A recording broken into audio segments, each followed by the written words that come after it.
I'm handsome, I'm fast, I'm pretty, and can't possibly be beat.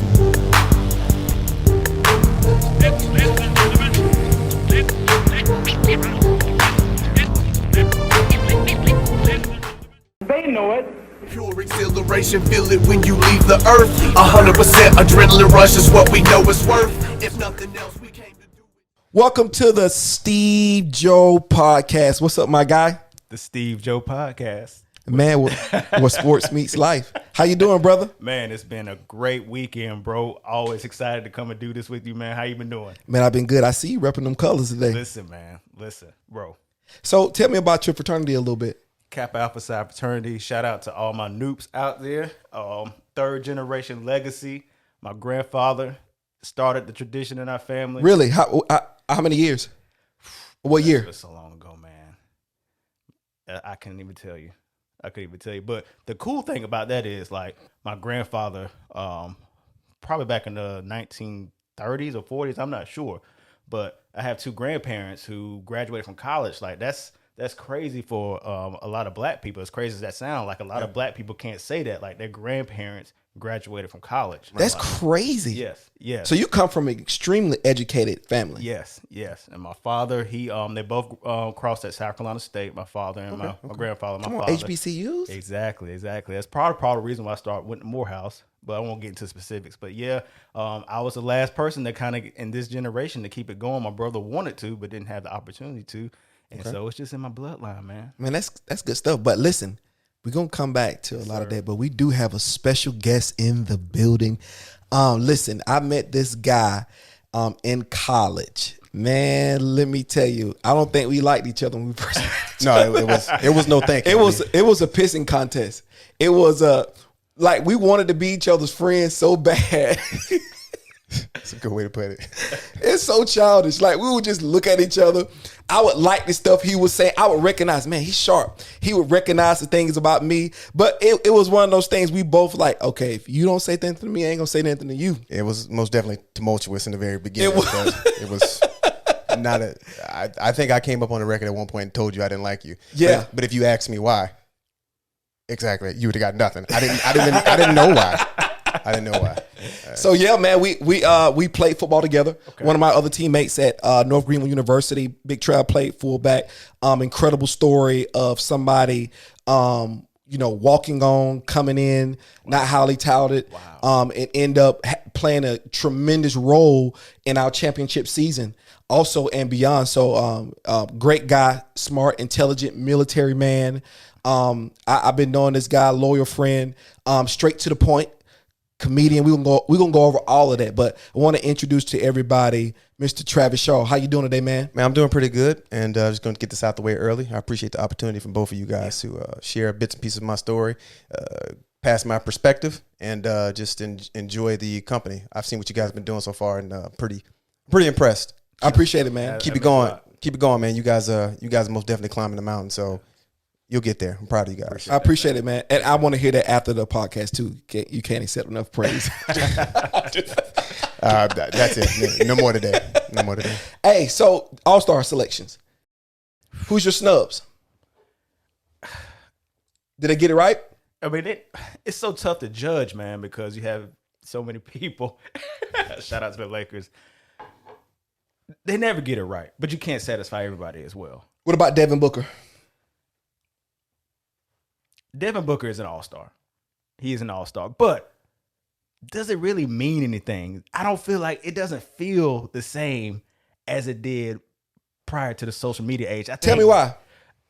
Remember growing up, man, watching the all-star. If you were an all-star, Sundays. that was a big deal. It was. To be an all-star. I remember back in the day when they used to wear the different uniforms of their teams and you knew everyone. I think social media and just the jordification of the NBA, where we don't put any emphasis on anything unless it's a championship. Right. Got you. I feel like it's not as big of a deal as it was back in the day. Now, the All-Star game still feels big, but being an NBA All-Star doesn't feel as big, in my personal opinion. As much as an accomplishment as it used to be. Right. Got you. Exactly. And I can see that too as well. But one thing I did enjoy last year about the game was the competitive nature. Yeah. Hope they do that this year. Man, listen, that was like seeing the dream game and one on one court. Seeing them compete. Like I haven't seen that probably since what Jordan played and those guys played back in the day. Yeah, because Kobe fans are gonna be like, "Oh, Kobe used to keep." No, it wasn't. It wasn't competitive like it was back. We remember when when Magic Johnson switched off? Yep. Jordan switched off. Like we remember those moments. Yep. Like, Well, I think the NBA does really well when it comes to their All-Star game. Like these guys, you said they get out there and they actually compete. Unlike the NFL, the Pro Bowl. Yeah. It's the worst. The most boring game of the season. Pro Bowl is And awful. nobody watches it. I'm glad they put it before the Super Bowl because they know nobody's coming back next week to watch this game. So, I agree. The NBA All-Star game is very highly competitive. Very, very good game. yeah, yeah. So let me ask you this question: Do you think the dunk contest is dead? No, the dunk contest is not dead. It's such a popular narrative. But the dunk contests have been getting better. You have that one dunk contest. I that's thought I was not the as only good, one. But Go ahead. last year the dunk contest was phenomenal. It was. The innovation. That's what drives it, man. Exactly.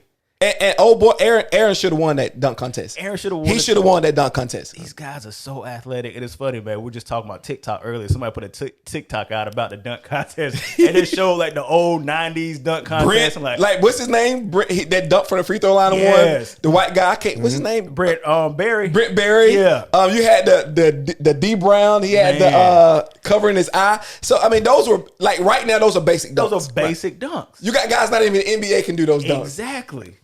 Well, I mean, somebody had to introduce it, so Yeah. you're only awestruck the first time. It's only But only surprise once. But what Joe was saying was they introduced the narrative that the dunk contest was dying when it was really getting better. It had a little period where you didn't.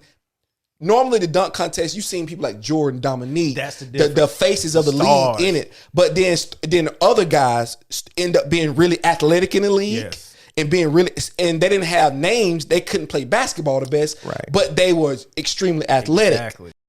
Well, Exactly. Gerald Green, Yes. Richardson.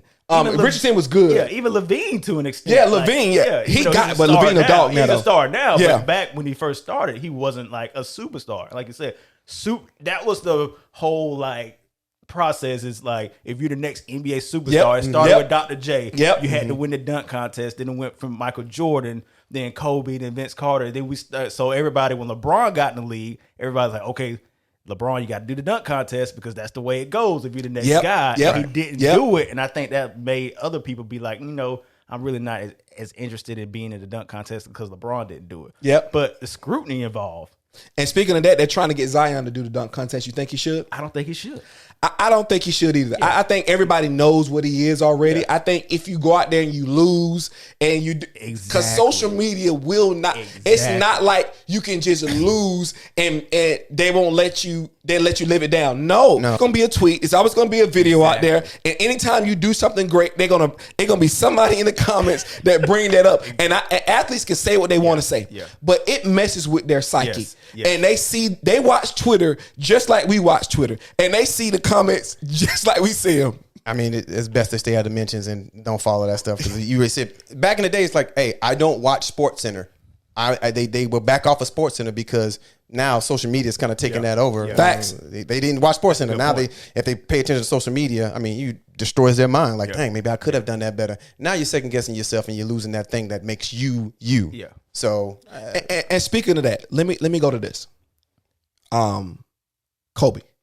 I didn't want to bring Kobe up for a couple of episodes because, Kobe meant a lot to me. And Joe, you know this. I've been a Kobe fan since I was, Travis, you know this too. I've been a Kobe fan forever. I went to his game. Only player I went to his game prior to Zion. Prior to Zion, the only jersey I've ever bought. I've been an avid sports fan my whole life. Even my own jersey in North Greenville, I don't really have. I got that jersey. And Kobe, what he meant to me was absolute dominance of the mind, mental stamina, the ability to really transform yourself into the person you've always imagined. You see, and I'll say this, your divine nature is your ability to transform your imagination into reality. Your ability to say, okay, in your mind, you always create a world in your mind. Right. You say, I want to do this. I want to do this. My life want to go like this. the great ones are able to, whenever that picture that you paint in your head don't go as planned, are able to adjust and keep their eyes focused on the goal. And I think that when I first started seeing Kobe, that was the embodiment of him. He was so fixated on being better than Jordan. You can go even look that it was so strong that his game mirrored. That's how strong and powerful it was. Yeah. I don't even know if he was trying to play like Jordan really, but he wanted to be better than him so bad and be just as good as him so bad that it ended up looking just like Jordan on the court. Yeah. Some even believe he was better than in some circles. I definitely think he was. Some aspects his game was better. Yeah, I think he was a better shooter. Yeah. I think he was more. Yeah, I think he was a better shooter. I think Jordan had bigger hands, could do a lot more. But Kobe wasn't. He was a great finisher, but not like Jordan. He wasn't. No, a finisher. Jordan was more athletic. Yeah, I think fluid. Jordan was more fluid than Kobe. Well, I most definitely think Kobe had his moment in the sun. I feel like he took the torch and became the next best name behind. I feel like so watching this show, I know you guys always Jordan, LeBron. And I'm not saying you guys did this, but too often we forget about what happened in the middle of Jordan and LeBron. Kobe. Kobe. Yeah. I feel like nobody ever puts Kobe in the conversation. It's always after the fact. So I feel like most definitely Michael Jordan came, passed the torch off to Kobe, right? And Kobe did it. He did it. He did it. 5 championships. 5 championships. 18 NBA All-Stars. 11-time All-NBA. He was unbelievable. I can't refute that, Travis. And it's funny you said that because my brother and I were actually just talking about the faces of the NBA, how it went from Jordan. And people think it went from Jordan to LeBron, but it didn't. Like, it went from Jordan, and what kept interest in the NBA was really the Shaq and Kobe Lakers. Absolutely. Right. That was a saga right there, bro. That was a saga. And then Kobe, steadily took the torch and carried the league until LeBron. Because remember, LeBron wasn't extremely popular as he is now when he first got to the NBA. There were a lot of people who were LeBron detractors, including myself. I wasn't on the LeBron. And a lot of people didn't think he could win a championship. Exactly. People did not think his style of play could win a championship based on... And LeBron James was more Magic Johnson than Michael Jordan. So, and Michael Jordan and Kobe Bryant created the stigma of this clutch gene and instead of making the right play, just shoot the shot at all costs. At all costs, shoot it. No matter what the result is. Yeah, all costs. But Kobe was a sniper. That was Kobe's job, to shoot the ball. Yeah. Right. Jordan was a sniper. That was his job, to shoot the ball. LeBron's as a point forward, his job is to make the right basketball play. Right. That's why you put shooters around LeBron for him to make the right basketball play. But because of his greatness, because he can do everything at such a high level, the expectations came along with that as well. So I think that's where the detraction came from with LeBron. And I was right there with you. I didn't know if he can do it after 2011. And his game has grown a lot too. His game LeBron wasn't fun to watch. Like Kobe and Jordan, if they're aesthetically pleasing to the eye, they were fun to watch. They were absolutely. LeBron's like a freight train. Like he was just gonna come down the middle of the lane. Yeah, like his game. People are comparing his game to Zion's game to LeBron's early game. Right. Zion's game is more beautiful to watch now than LeBron's was when LeBron first got into the league. I've been saying that. Like he's a box office. He's unique to watch. Yes. Right. And LeBron is the first of his kind in terms of physical gifts. Yes. Not style of play. Yeah. There's been guys who played like LeBron, but LeBron just so athletic, Bo Jackson, Megatron like. His frame and the ability to do the things he does is different. So I can understand exactly what you mean. You're right. Yeah. But what did Kobe mean to you, Joe? Kobe meant hard work. Like, at the end of the day, you can have all the talent and all the ability, but if you don't work hard, then it doesn't matter. Right. And if you put the work in, you can literally accomplish anything. Like Kobe spoke several languages fluently. He was able to do that because he worked hard. Kobe was able to transition his life into where he had, everybody knows about his past transgressions, and he was able to completely transform his image by simply working at it. Like, at the end of the day, there's no replacement for hard work. That's what stands out to me the most about Kobe. Like, it was about the work, man. He put the work in. It did not matter. So that's why. And the belief. Yes. It was the work and the unmitigated gall to just believe that he really believed, even post career. winning. He won like an Oscar. He won an Oscar. Yeah. Yes. He won like, bro. I don't know if people. This is the thing with you talked about social media age. We gloss over things. We see so many phenomenons in a matter of 10 seconds. Watch this. On Facebook, you can stroll and see somebody die. You can see somebody have a wedding. You can see somebody get a new job. You can see somebody venting about this or venting about that. You know how many emotions extracted from your body in just that little bit of time, especially if it's people you know. Right. Imagine that. So to have the mental stamina that Kobe had, and the stuff he was able to achieve post career. You talking about an athlete coming in the industry that doesn't even think about it. There's actors who couldn't get Oscars for years. Kobe stepped in, and if you go watch it, it's quality. It's not they didn't give him that. Yeah. This guy's been doing this for years, but his mind was the extreme single-mindedness that Kobe possessed. Was something to behold. And I don't think single-minded, even he's hated. Donald Trump is single-minded. And that's that ability to be able to have a singular focus no matter what's going on. No matter, I don't care if you did it. I don't care if he did it. I'm gonna keep going towards this goal. That is extremely difficult for anybody to have. And that's what I admire about Kobe the most. What about you, Big Trev? How do you feel about Kobe, man? I'm just like many other guys. I remember, all right, coming out of the Jordan era. I remember just paying attention. Now, I'm not a basketball guy, but mostly I usually watch the finals. All right, so I'm one of those guys. I'll watch the championship. And I remember early 2000s, early aughts when it was always the Lakers. Always the Lakers. Always the Lakers. Either they were winning the championship or they were losing the championship, but they were in the championship. That's facts. I remember the stories, and I remember Kobe battling back from, his slip and fall. I remember him coming back from that and continue to produce and be a force to be reckoned with within the actual NBA. So most definitely, Kobe is one of those guys, again, I feel like it's glossed over at times, but what does he mean to me? I think it's a good measuring stick for redemption.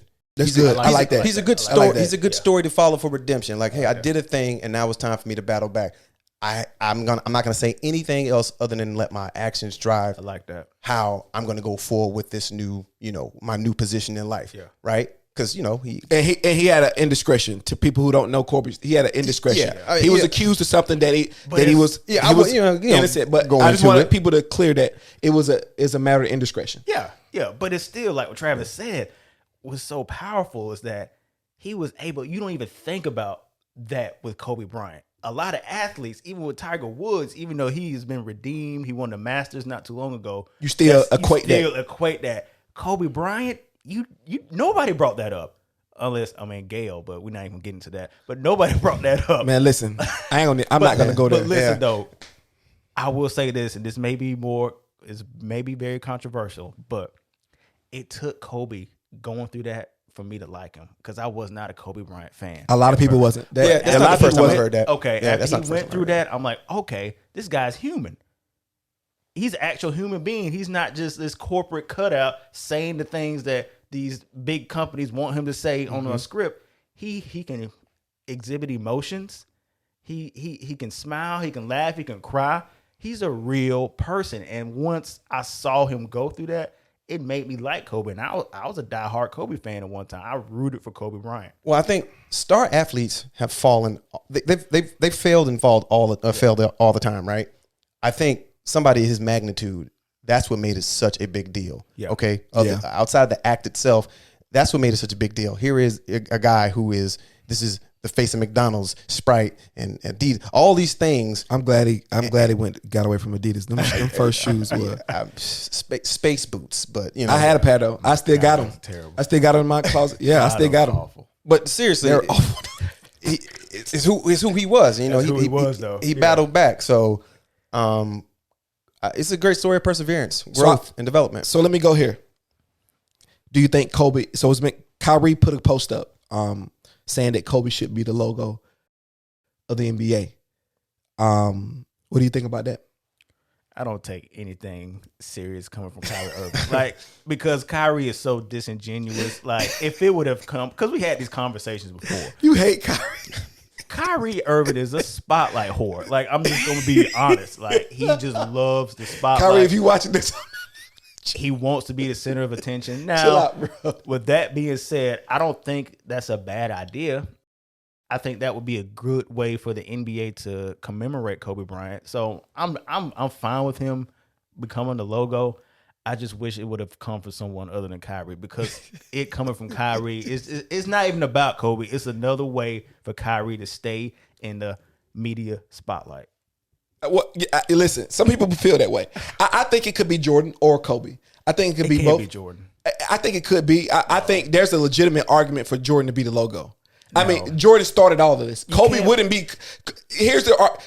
Kobe wouldn't be Kobe without Jordan. But you got to here's the problem. Because people equate basketball to Michael Jordan. The sport is bigger than Michael Jordan. That's a good point. But what I'm saying is that wouldn't be a Kobe without Michael Jordan. And let's keep it. But it's bigger than that. But at the central precipice of what it is basketball. Right, it's basketball. Even though it may encompass more things, but it's basketball. It's basketball. And but Jordan Kobe represents so much. And more Jordan than is synonymous with basketball. Yeah. And so, but what I'm saying is, I'm fine with it being Kobe. I'm a Kobe guy, so I'm fine with that too as well. Yeah. I just said it could legitimately be, without being insensitive or trying to tarnish the memory or anything like that. It could very well be Jordan as well, but it could also be Kobe, because what you saying, it embodied more than just basketball. He meant so much, and the mama mentality runs through the NBA and the minds of a lot of men in America right now, black and white. Yeah, Jordan. You never get away from him, right? I mean, no. he's the standard. He's the guy hovering above the NBA. But his influence and outreach. I mean, tell me what hotel or whatever city you've ever been in without WGN.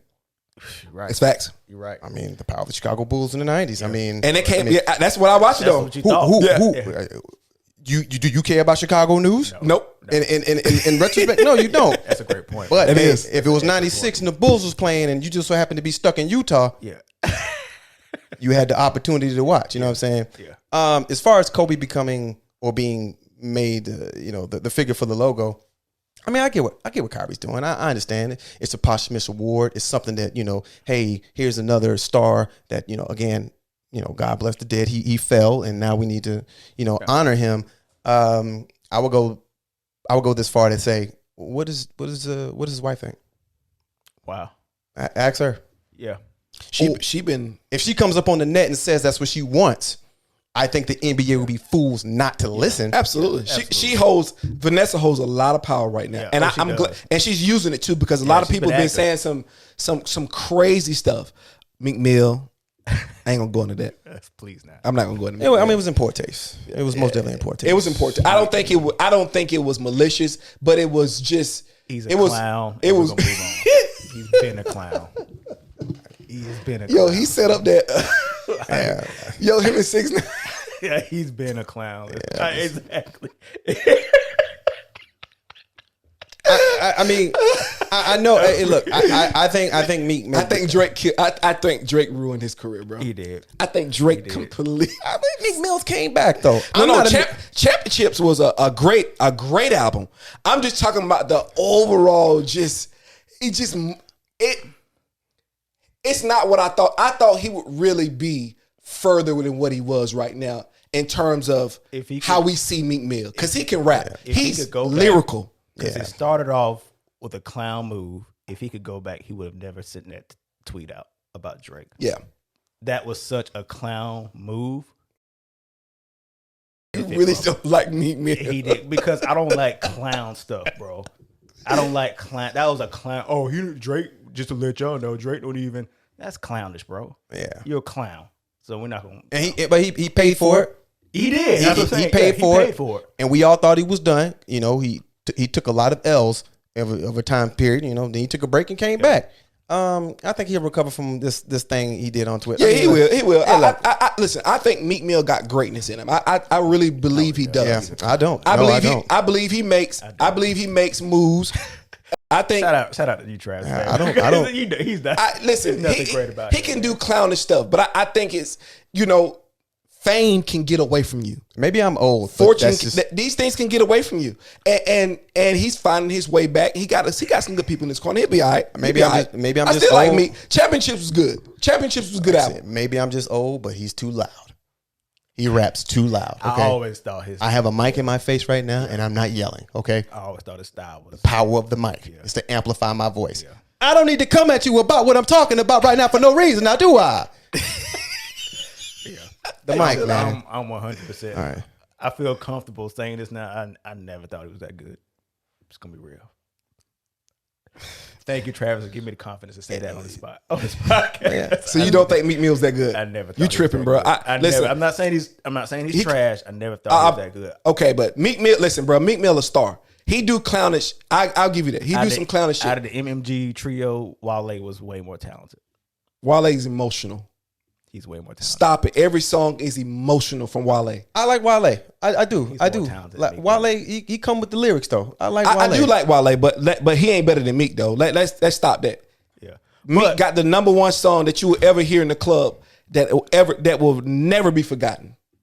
What song is that? Hold up, wait a minute. Yeah, Come on, if okay. they start playing that in the club, you know that's fiction. Name another song better. Listen, I ain't been in the club since my college days. So, okay, there you go. Then. Good answer. Listen, but with that being said, remove Kyrie out of that conversation. I'm good with that, and I think Vanessa Bryant. I think to your point, Steve, if she says it, it will happen. Right. Correct. Yeah. Yep, that's correct. Yeah. So speaking of legacies, Big Trav,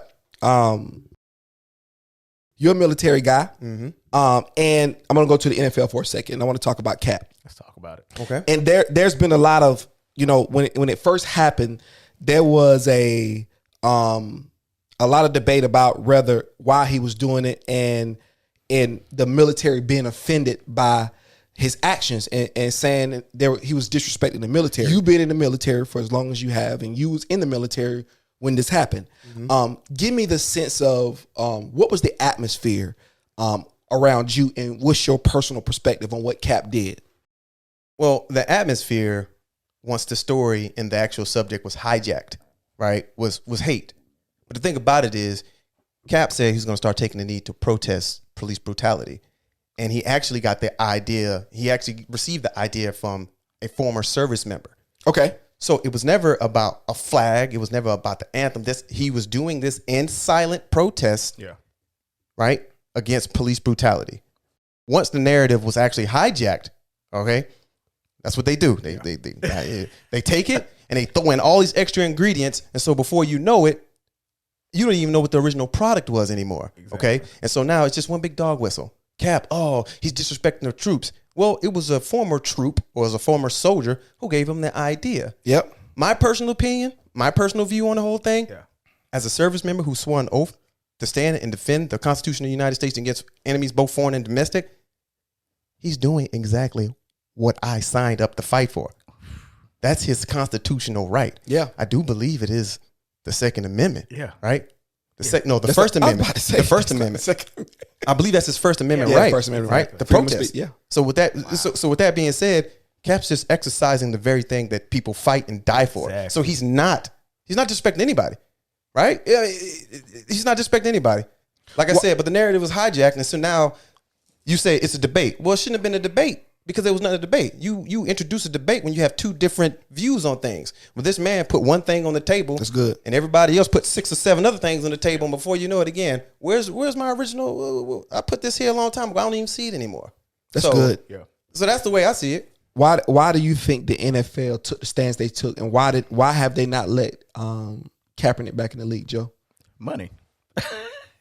You still have a good portion of the NFL fan base has those extreme right-wing beliefs. Gotcha. And they believe that Colin Kaepernick was disrespecting the military. And to Travis's point, I was always confused by that. I'm like, what? They literally have nothing to do with each other. And I didn't know it was just, and I'm apologizing, Travis, because I didn't know that the United States of America flag was a military flag. It was only for y'all. So I didn't know that, to my ignorance. So I apologize. I thought it was for all the citizens of the United States. You're right. But apparently it's just for the military. It's the American flag. It's not the United States. It's not the United States military flag. It's the American flag. Oh, okay. You know? But yeah, it's money. They do not want to make those people mad and have even more eyeballs leave their product. So that's why they haven't reached back out to him. Well, and he can't play either. Let's not forget that. Well, remember, Cap got a He settlement. wasn't that bad. Hold on, Joe. See, you own it now. I'm the voice of reason. He just went to an NFC. No.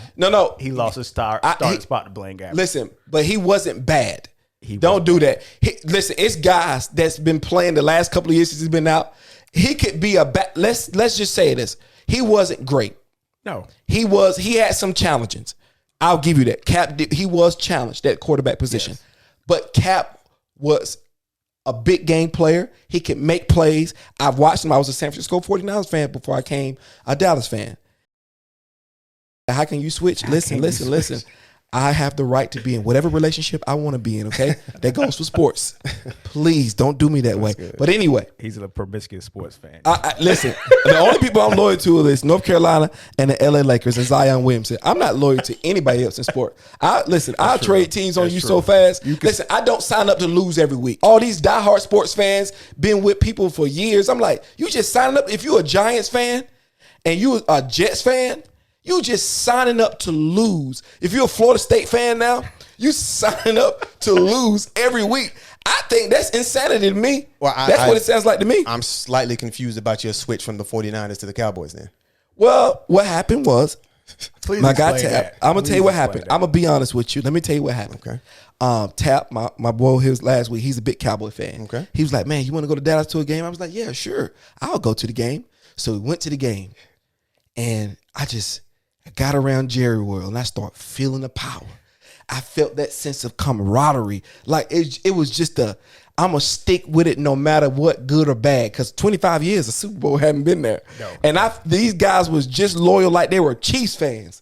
And there's a Walmart right across from Jerry's World. So I went in that Walmart, and I picked up me a Dallas shirt and some Dallas pants, and I put it on, and the rest was history. I started rooting for the Cowboys. Wow. Yeah. Wow. I started rooting for the Cowboys, man. Wow. But previously, I'll say this. I did root for the Cowboys when T.O. was there because I followed players. Yeah. I didn't really. Okay. He's consistent. I give Steve credit. He's consistent with that. He follows players more so than teams. Yeah, I'm a Pelicans fan now. Yeah. But I'm a traditional Lakers fan. He's been. I thought, and somebody had to correct me on this, I thought I was an actual Tampa Bay fan. And then Mike Allstott retired. Ooh, I remember Mike Allstott. And then Mike Allstott retired. I remember him. And I stopped watching. Wow. He was exciting. I liked the style was ugly, but he was big. But it was fun to watch though. It was unique I like unique. I think that's why I like Zion so much, because he's so unique. Yeah. I like Bo Jackson, Deion. Those guys were just unorthodox and great to see. Michael Jordan the same way. Yeah. But to get back to your point, Colin Kaepernick. Now, when he first started the protest, yes, he still could be in the NFL. He was still good enough to be a quarterback on the roster. But let's not act like he was the same Kaepernick that he was when he lost to the Ravens in the Super Bowl. Nah, he wasn't. And these are not my opinions. Some people have thrown it Coming out of your mouth though. No, these are not my opinions. I know, right? But a lot of people were saying that he was just simply throwing a fit, and he started. Oh yeah, I've heard that before. I've heard that anthem. I've heard that before. Kind of getting his Kyrie on, bringing that attention to him. Those are not my opinions. I don't know what's in the man's heart. I could care less. Those aren't your opinions. Yeah. But I've heard that before. It literally is a whole movement. Once things get like traction, it's a whole movement that every time I talk to you, I always recommend a book or something like that. Of course. Like war or the weaponization of social media. Yeah. It is profound reading this stuff, the ability of these people to just muddy up a narrative, muddy up a story, muddy up a mission or whatever, right? So what we have here is you have people who opinions are, well, he was just upset because of da-da-da-da-da. Well, it's real easy to slide that in now. Yeah. So again, I put this on the table. This is what it was. Now they keep putting stuff in. Now, what happens is people start spreading, and before you know it, again, you don't know what he did originally. Yeah. Why was he doing it? Exactly. So I don't know. I haven't heard anything about him, having a major temper tantrum, but most definitely I feel like I would say I'd be careful introducing that because again, he did it to protest police brutality. Yeah. And that's why he did it. As a serviceman, now I'm of my other belief that he never should have started kneeling. I think he should have remained sitting because I think really when you're kneeling to something. I see where you're going with it. Position of submissive. Exactly. Okay. So I felt like he made a mistake. I feel like he should have remained sitting and not kneeling because you look very weak when you're kneeling to something. It looks like you're submitting. Literally, that's what it means to kneel. Well, I mean, you know, your opinion, obviously, and he could be submitting to the cause. The submission don't have to be to the flag. It could be submitting to the ending of police brutality. And kneeling is not so much.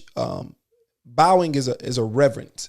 It's something when you bow to God. It's not me fearing or being afraid. It's me enhancing His glory. When I kneel to something, that's my perspective. I think it can be a lot of different things. I believe two things can be true, and it also can be true to it's also submissions because sometimes we do need to give up because what he did was he gave himself for a cause, right?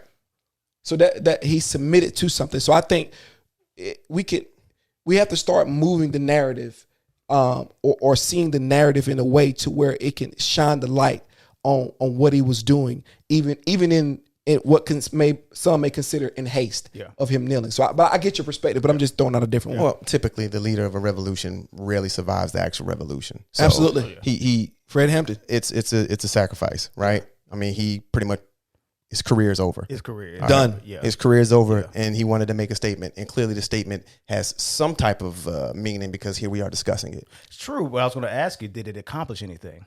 Other than discussion. Well, and I think conversation is what changes things. I think continued conversation with meaning that can turn into legislation, that can turn into changing. Has anything? I think going on for how long? I think it did. I think it reached a lot. I think it really the advent of Trump, the advent of Kaepernick exploding kind of at the same time.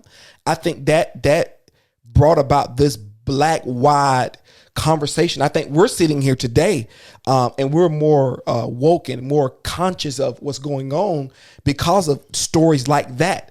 And it continues. A little boy at home may hear us talking. A little girl at home may hear us talking. Somebody across the world seen that Kaepernick stood up for something, essentially standing up to a bully.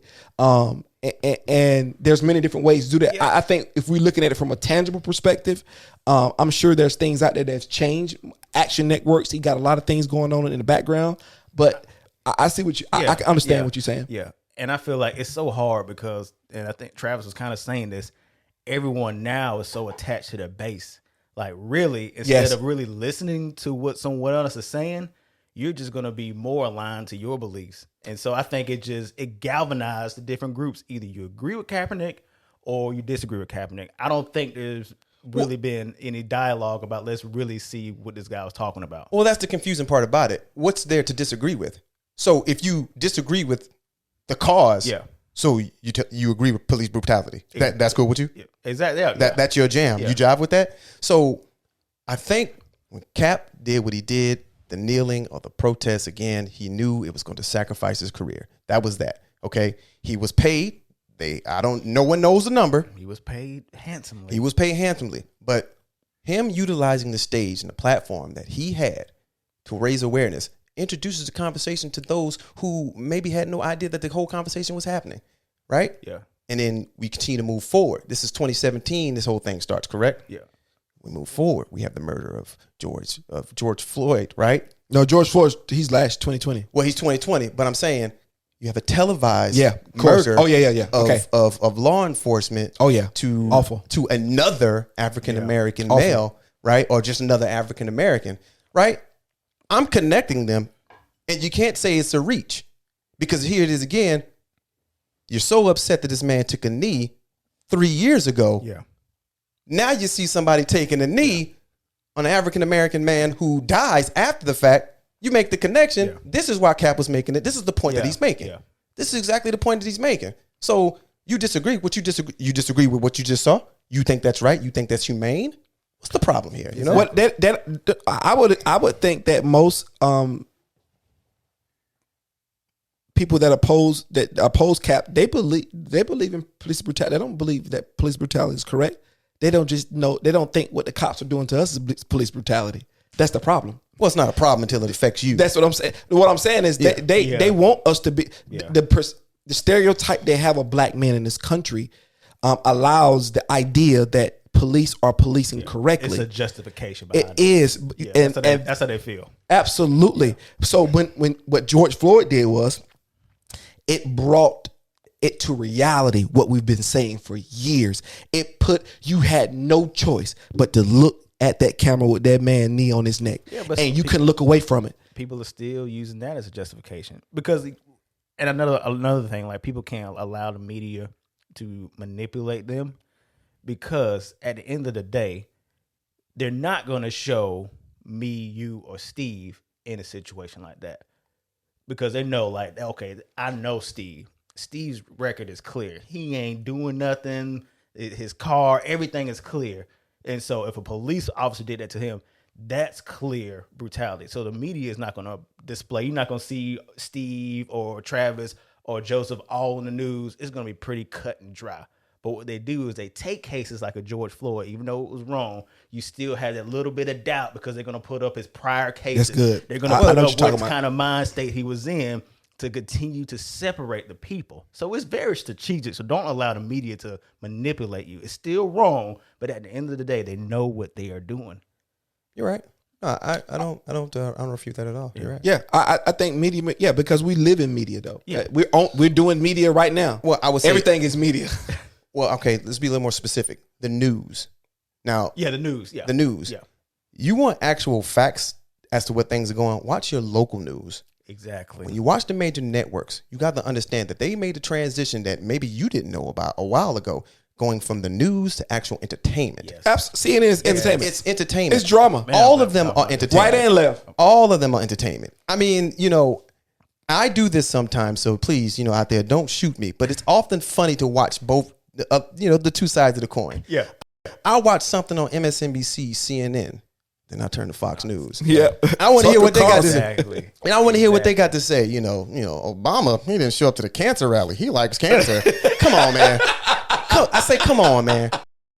It's no sense. It's so smart, and a lot of people should do that. I do that myself, Travis, because when you do that, you realize that they're playing a game. Yeah. And you won't allow yourself to get sucked into it. And I hate that so many people allow themselves to get sucked into this game. Well, each side has to appeal to their base. Exactly. Yeah. And I think that's what separates America, the idea of Republican and Democrat. I think that completely it puts people over here and it's put people over here. And there is you don't cross those lines. Yeah. It's almost, you can't cross those lines. No, yeah, it's I have Democratic and I got Republican views. I got both views.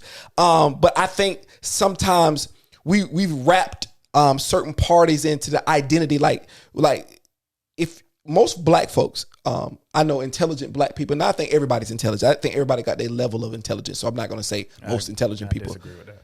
Stop. Yeah, I think everybody do. Whether they utilize it or not, whether it's willful ignorance, they got intelligence. So my bad. But what I'll say this is, I don't think Democrats.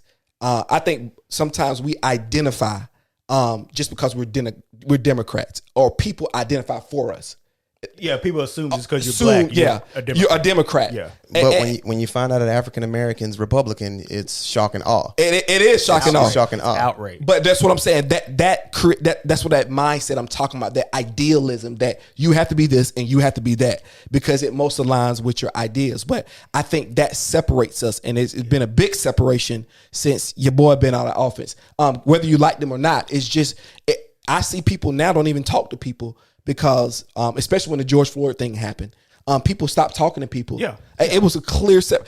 Joe, me and you got it. Me and you stopped talking. If we're being honest, me and you did not talk because the emotions were so high at that period of time. We had words, and bro, I thank God that we did, and we came back together because we created this podcast. Yeah. We took our differences because we don't see the world the same. Exactly. We do not see the world the same. If you told your views, I have different views than you. But what happened here was, I believe, is God bound, because We got two different views, and we're doing a show together, and we're merging those, and we're finding the word of the year: commonality. And that's intelligence. Commonality. That's intellectual intelligence, and that's emotional intelligence. Absolutely. And that's where society in general is really lacking. Is our emotional intelligence is at an all-time low. Like we see something and we run with it. We don't even question it. Not saying us, but a lot of people, like you said, it's on Fox News, it's the gospel. It's on MSNBC, it's the gospel. And that's not always the truth. Now, going back to the Colin Kaepernick situation, one of my closest friends, he is in law enforcement. And we had a very candid and sincere conversation, because a lot of things he said I didn't agree with, but he explained to me, like, y'all don't know what we go through. Y'all don't know what we see. And unfortunately, what your experience shapes your mindset. It does. So if you're always dealing with a certain segment and experience, you're going to naturally think bad things. Yeah. However, to go to your point about media manipulation, during the midst of all these police killings in Greenville, a police officer was shot and killed by an 18-year-old black guy. You would have thought that would have made national attention. It didn't. Why didn't that make national attention? Because that wasn't going towards the agenda. The agenda at the time was, these cops are out here killing young black boys, and we need to do something about it. Well, I don't take anything away from the But police officer. they are, though. Yeah, and cops are getting killed too, but Not at the same rate. I'm not justifying it, but what I'm saying is, if you're on the other side, you're seeing that your fellow brother in blue is also getting gunned down. But there's only one side of police brutality, though, and that's the only thing. We're not talking about we're not talking about like cops. But I'm saying that's the mindset of that other group, is like, why aren't you talking about our struggle as well? That's the mindset. Well, I think the overall argument and the discussion is, when it comes to police brutality and police acting as judge, jury, and executioner. Yeah, that's it. That's not what we charged them to do. That's not what it is. So you continue to see this, and the discussion continues to happen because the change hasn't happened. Yeah. Now, God bless that man's family, the police officer who was murdered. Okay, and I'm not going tit for tat. What I'm saying is far too often you turn on the news and you see. You do see this police brutality and the outrage that sparks. We're asking, hey, the same thing you do for the other, just take me to jail. You don't have to shoot me. All right. What is it about me? I know the answer to this already. What is it about me that automatically makes you go from 0 to 100 and shoot? Have you ever looked at a police officer's belt? He has all kinds of. He got a Batman belt. All kinds of tools and trinkets. Tase me. You don't have to kill me. All right. Now, I'm not going to say that I never end up in that position, because far too often life is lost in these positions. Breonna Taylor was asleep. She was asleep. She wasn't causing any uproar. She wasn't doing anything harmful. Nope. The young man playing with a toy gun in the park. Tamir Rice. Yeah. Come on, you got stuff like that. Eric Garner. Getting choked. I don't know about you guys. We grew up. You can go to Walmart and get a Glock. Get a Glock BB gun, and you'd be all right. Yep. And I remember when you can go buy these BB guns, and there wasn't no orange tip. They look like real guns. They did. Yeah. They look like real guns. So the BBs hurt, though. They do hurt. The BBs hurt. They do hurt. So what I'm saying is, you see the story, because it's not a story. It's not a narrative. It's not a theme. It's the truth. And I believe we're just looking for, or the discussion is, hey, utilize other means to apprehend a suspect. Do you think why do we continue to be? See, it goes back. No, why do we continue to be suspects? If the police are charging you or coming after you with an issue, you are a suspect. No. What I'm saying is, why are we? I feel like we're suspects before we even get to the car. That's what I'm saying. You're already in the accusation mode.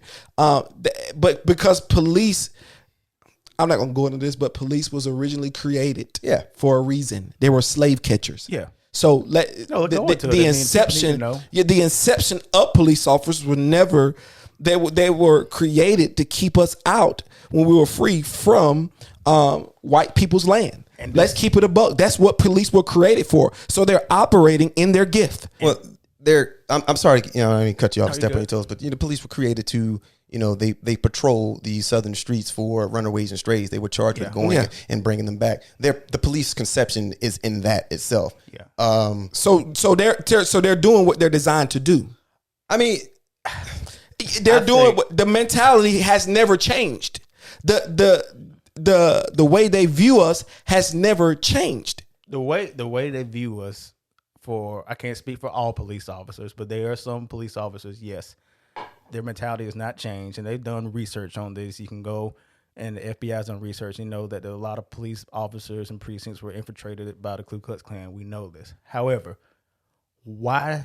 Because we know what happens. Why doesn't the media put out news articles and stories about a police officer gunning down a Caucasian or a Hispanic American, Latinx, or Asian? Why don't we see those stories? Well, so police, there's a lot of death that happens when police kill people often. Yeah. All right, I say kill, not murder. Yeah. Okay, police kill people often. I guess you would say the reason that because it's something that hasn't been fixed, right? And it probably won't be fixed because, hey, financially and with systemic racism, it's not profitable. That's just my take on it. It's not profitable. I agree. Right? I agree. Same thing. Anytime, and I'm got to be careful on some of these things for me. Anytime a politician comes up and healthcare is an issue, right? We're the greatest country on this planet, and we haven't solved the issue of healthcare. Why? Because it's not financially stable or beneficial for anybody, right?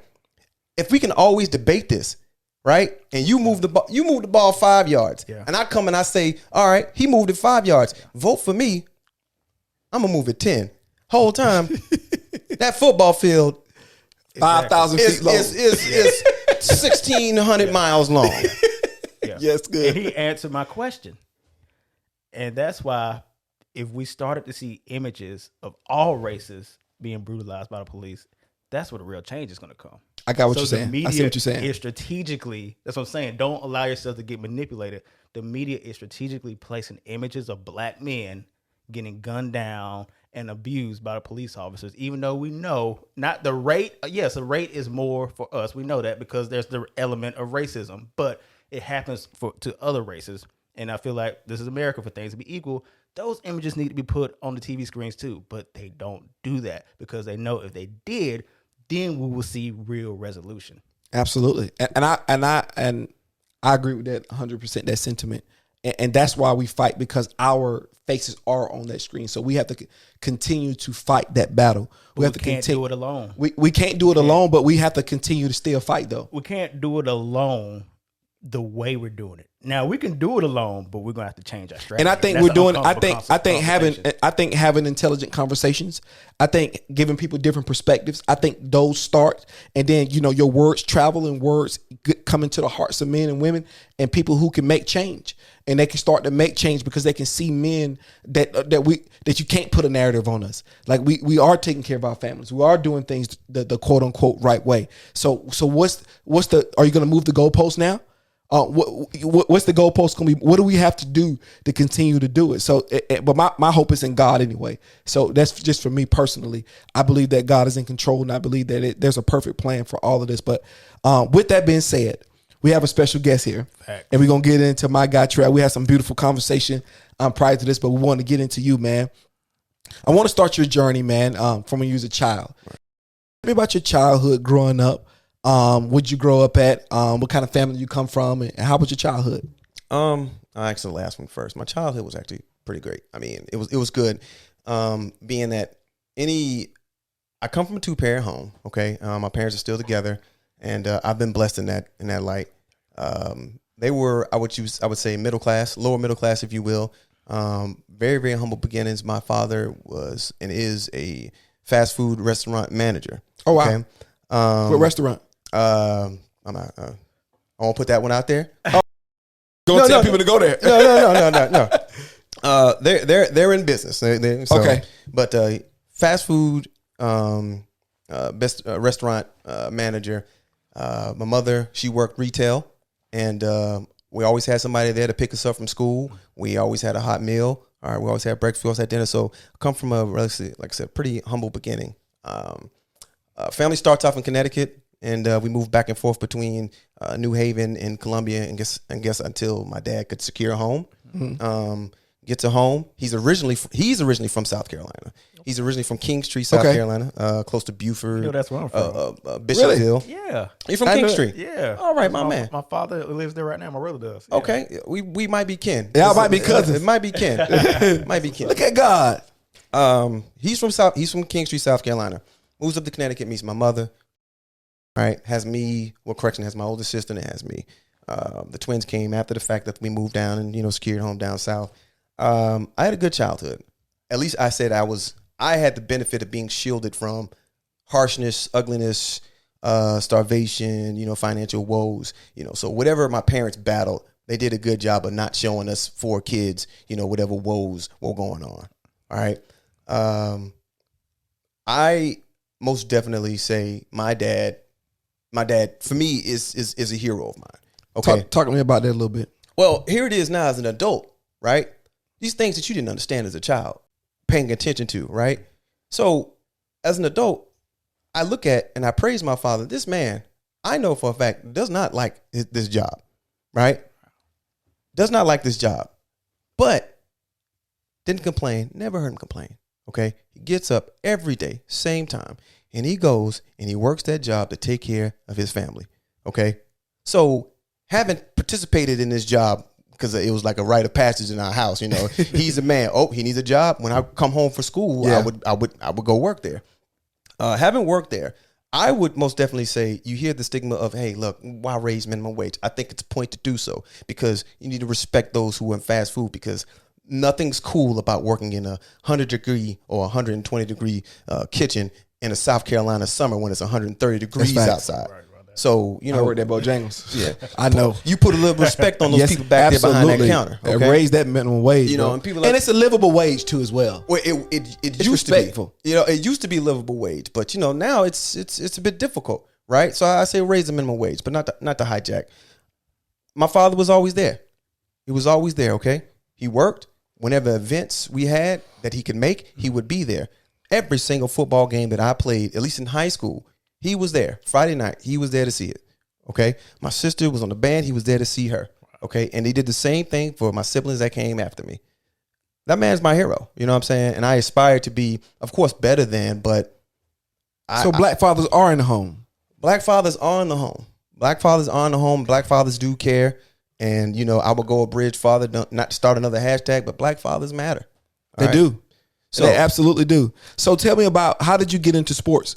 Tell me how did you do that? Okay, so who's your team, by the way, too? Well, I'm like NFL. I follow running backs. I follow positions and stuff like that. So I don't have a team. Okay. I like to enjoy a good game. Okay. So when it comes to sports, my father, of course, because I don't think I would have been the first to jump off the porch and say, hey, sign me up for a sport. Okay. So first thing, like many people, I started out with baseball. Okay. Okay. And I really enjoy baseball. Yeah. Now, living in Columbia, South Carolina, if you know anything about the schools, high schools, et cetera, I went to a all-black high school. Okay. All-black high school. And every day at 4 p.m., right? Every day at 4 p.m., you could sit on the porch and you can hear the drums of the band practicing. You can hear it. And I went to Eau Claire High School. Eau Claire High School, mostly known for basketball in the 90s. Jermaine O'Neal. Yep. And then if you're from the area, known to have such a great band. Okay. And every day I could hear them playing the drums.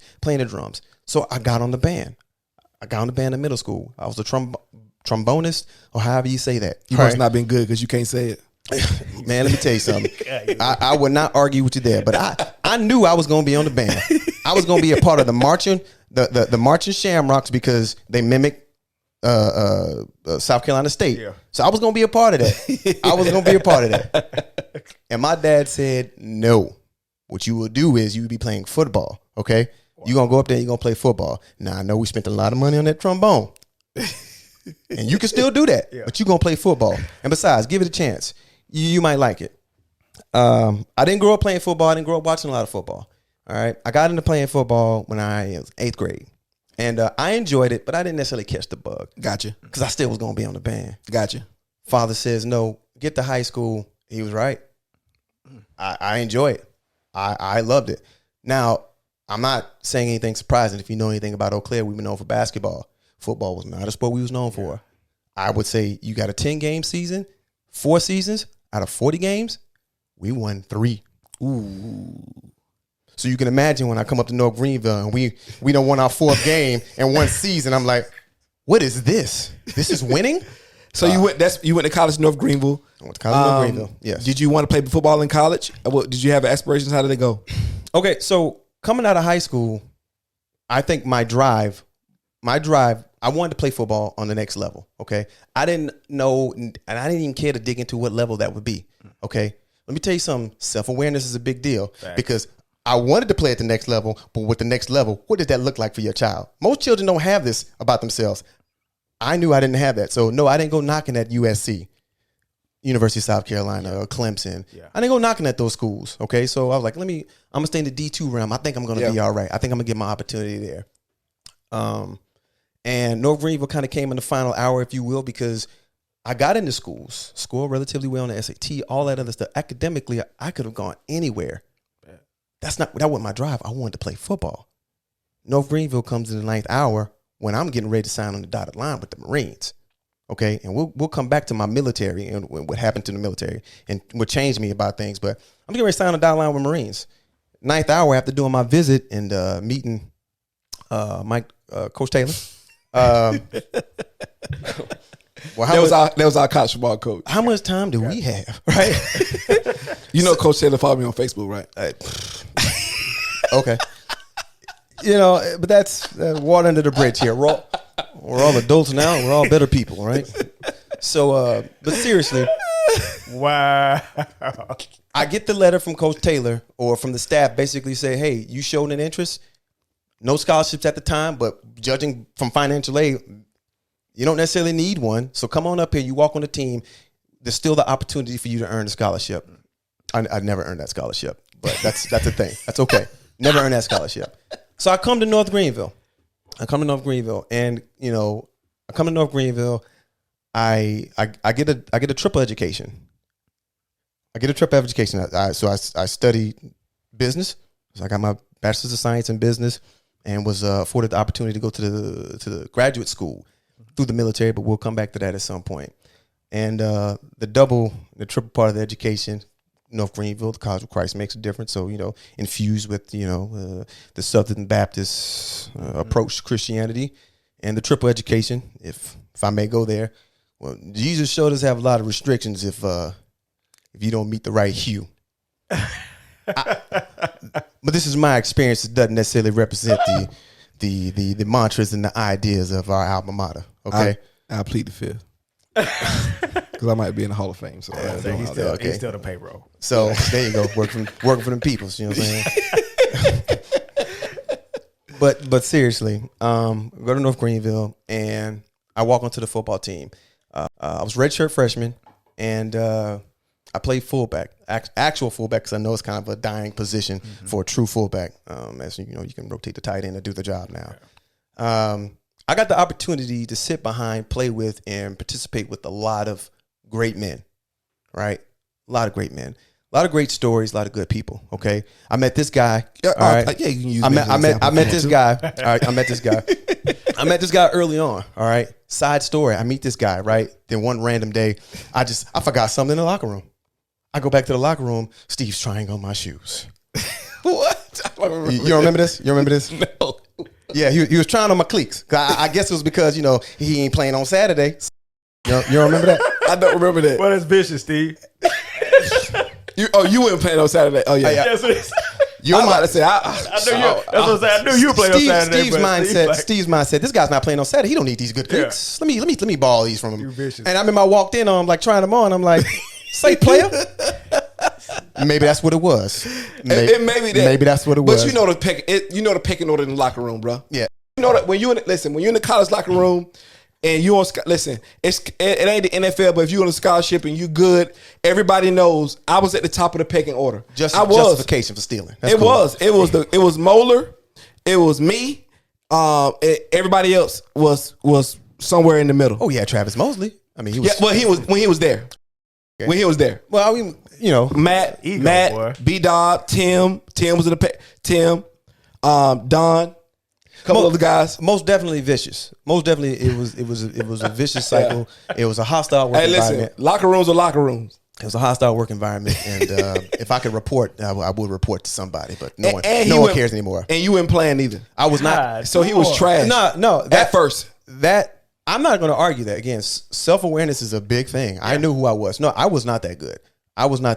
And as smart as I am, sometimes, the X's and O's just didn't make sense to me. All right. And as simple as that playbook was the X's and O's. So anybody that knows this is going to watch this, I believe they're going to sit back and go, yeah. Or he was on the team that helped the GPA. You know what I'm saying? But listen, Every time we need a urine sample, get him. We know he ain't doing nothing when nobody was doing anything. let me say this though, and to be fair, Right. it was not that he didn't have the ability to make an impact on the game. The game was just coming too fast at him.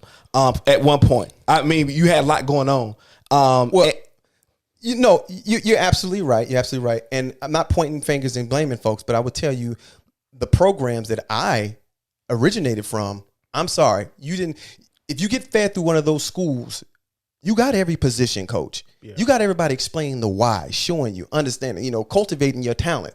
Okay. I'm not saying people didn't see talent. All I'm saying is the resources that may have been available weren't available. Mm-hmm. So let me tell you something. I didn't come from a school where you had the fullback ran out in the flat and catch that, caught that 5 yard over the shoulder. Yeah. I come to college. That was a big part of that was a big part of it. That pass was ridiculous to me. I could not catch that pass. I could not catch that thing in the flat in the beginning. But the coach still, once I got my opportunity to play, he still knew not to throw it. But tell people about that before we go to the military part. Tell people, because as much as we laugh and say you trash and you do all this, we get on you in the locker room and whatever it may be. He's got one of the most fascinating stories of turn of somebody who we thought never would play to end up starting.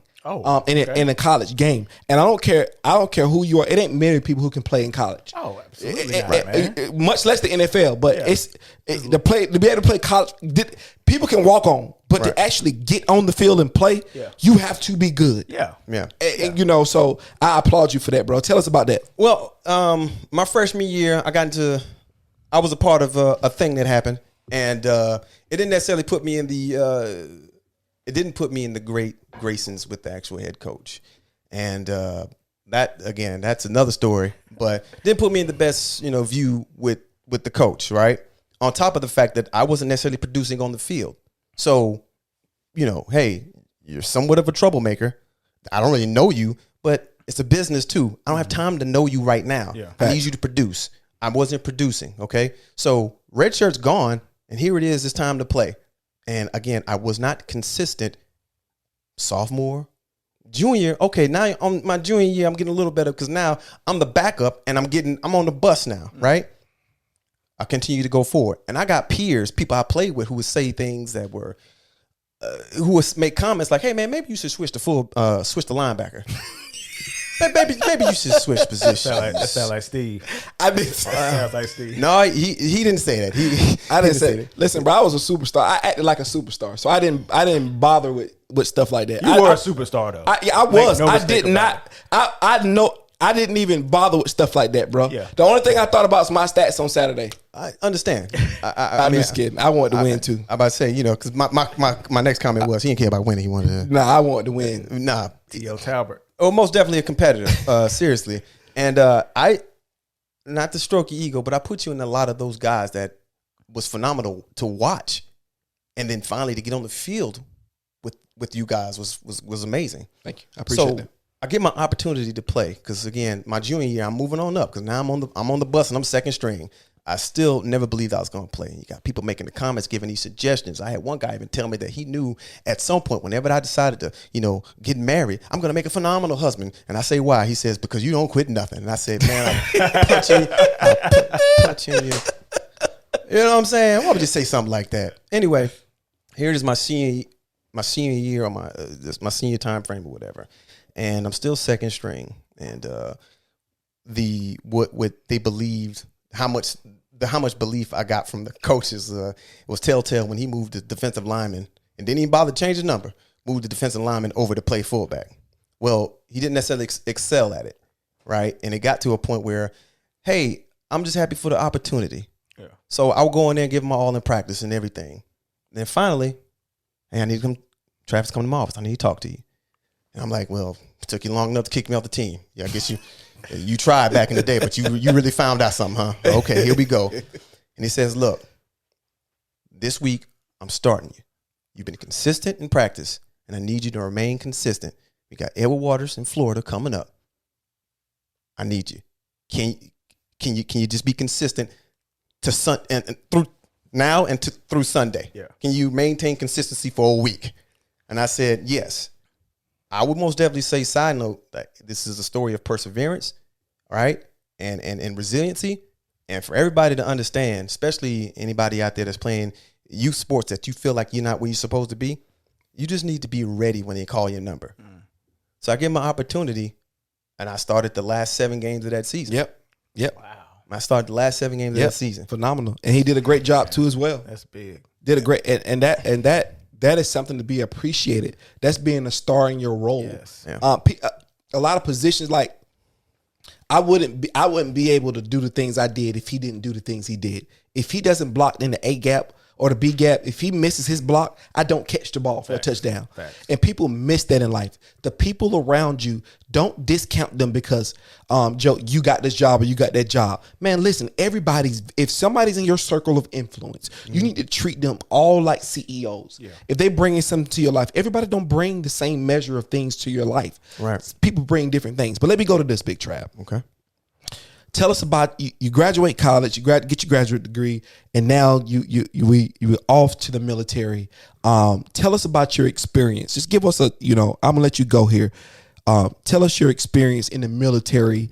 You moving up, what you want, where you are now, where you want to be. Just give us the whole kit and caboodle. Okay, so I'll go back a little bit to the start because everybody has a connection. Everybody has a connection, not necessarily to the military, but what I'm about to say. So all the other things that my high school offered, right?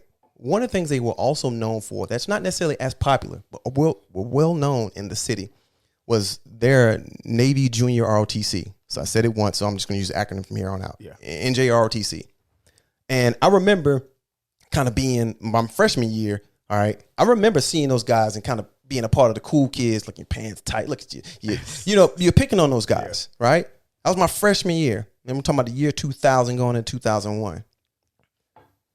Going to my sophomore year, 2001, the events of September 11th happened. Okay? And I remember the teacher turned the TV on just as the second tower hit. Like I said, I'm a sophomore in high school. And this is probably the first time being afraid. Because up to this point in my life, my dad is the baddest dude I know. Now we all know, bad kids or troubled children or whatever, or who's the big guy. We all know that guy. Yeah. No, up until this point, my dad was the hardest man I know. But this is the first time I actually felt afraid in and out of the house. Second semester, sophomore year of high school, I joined NJROTC, and it was everything that I didn't know I was looking for. I was in Boy Scouts. I couldn't take it serious. We looked bad. The uniform I couldn't take that mess serious. I just couldn't. Yeah. I got into ROTC, or junior ROTC, and it was everything I didn't know I was looking for, man.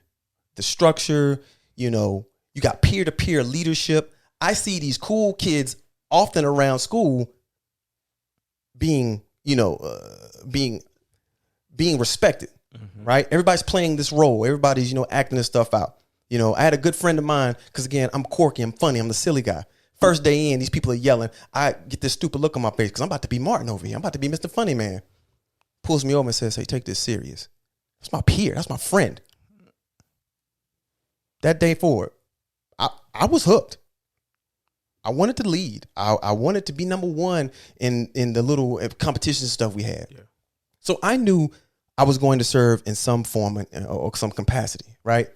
Again, 9th hour, I get the letter saying come to North Greenville because I was going to join the Marines. Now, my father, right? My father, he chimes in and he says, at this time, America, we're at war. My father's like, won't you don't you go to college and play football, man? I see it in you. You like it. Why don't you play football? My mother's like, don't join this war. Don't do that. But I knew this was going to be our generation's war. Not necessarily our World War II, but most definitely our generation's war. And I wanted to be a part of that. Mm-hmm. So my dad's like, hey, how about this? This is morbid, but it's the truth. Why don't you go play college football? Because I don't want you to go off and fight in this war. And of course, I don't want you to die, but I don't want you to lose a limb. And now you're contemplating, or you're resentful and you're upset at yourself because you never know what could have been. Gets good. So I go to North Greenville, okay? And I knew I was going to join still, all right? Mm-hmm. I knew I was going to join. At this point, I'm thinking about joining the Navy, all right? And I'll fast track a good bit of this. At some point, the Marines have a 12-week program in Quantico, Virginia, to basically fast track you to become a military officer, all right? What's an officer? A commissioned officer receives his commission from Congress to be a leader. A commissioned officer has a 4-year degree and has a certain level of responsibility, unlike those who come out directly from high school, enlist in the Army, and start out as privates, okay? So here I am, would have been 22, 24 as a lieutenant with this much responsibility versus, a private who has literally zero.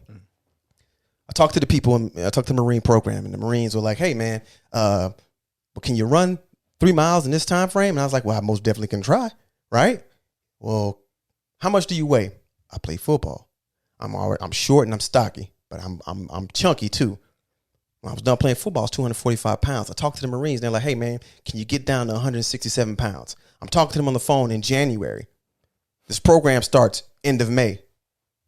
I mean, unless I started smoking crack, there's no way I was going to lose that weight safely, right? So I'm done with the Marines, right? Now we'll get to a decision, and this is where we'll go forward into RTC, and I'll explain the process. And again, if it's too lengthy, you just let me know.